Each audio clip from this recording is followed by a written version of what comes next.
Well, America is powering up for the future, but I got a question for you. Do we actually have the electricity to handle it?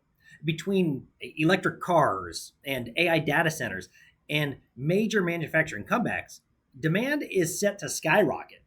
Here's the problem: our grid, it hasn't kept pace. All right, let's roll that intro, and then we're going to unpack the energy story that no one else is talking about.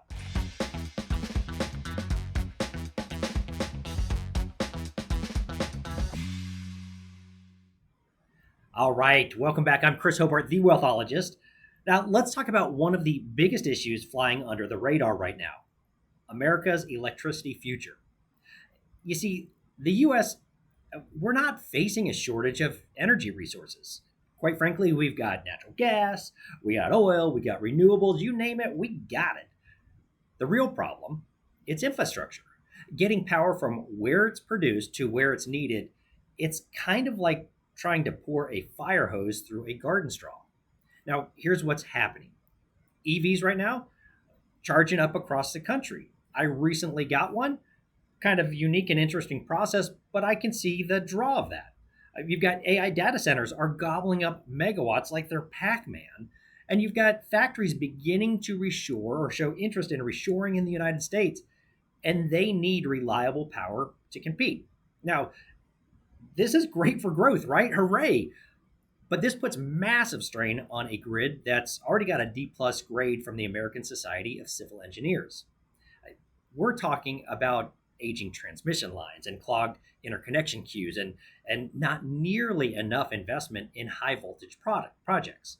Now, if we look at the numbers, between 2024 and 2029, nearly 97 gigawatts of new generation capacity, it's coming online. Now, that sounds great, right? Hooray! Here's the catch.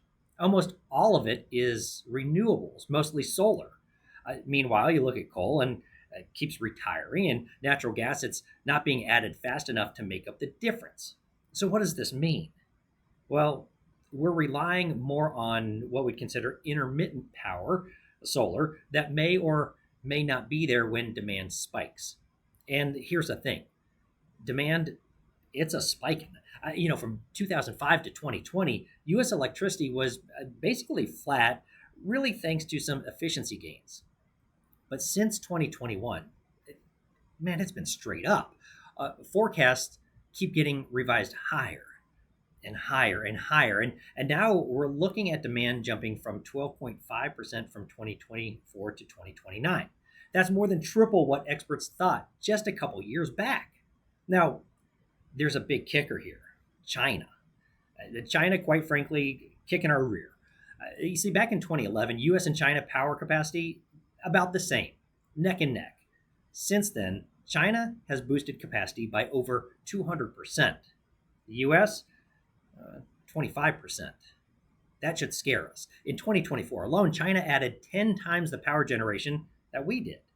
Now, if electricity is the fuel of the modern economy, and I got to tell you, folks, it is, then we're in danger of running the race on half a tank or quarter of a tank when the competitor has a full tank. Now, what does this mean for us as investors and as everyday citizens? First, expect higher volatility in energy prices. It's just bound to happen. Watch for opportunities in infrastructures. Companies tied to grid expansion could see massive growth. Also, prepare for reliability challenges. We've heard about rolling brownouts in California. They're not just for California in the future. My bottom line is the wealthologist: America, we're not running out of energy. We're running out of capacity. And if we want to stay competitive globally, we've got to invest in smarter, stronger, and more resilient systems, not just hope that solar panels and wind farms solve everything. Now, I want to hear your perspective on this. Do you think the US will step up and fix its grid, or are we headed to a future where the lights literally flicker when AI servers boot up? Drop your thoughts in the comments section below. And as always, hit that like button, subscribe, and share with someone that just bought an electric car like myself, and they might need to hear this. I might need to hear this. All right, as always, I'm Chris Hobart, the Wealthologist, and I'll see you next week.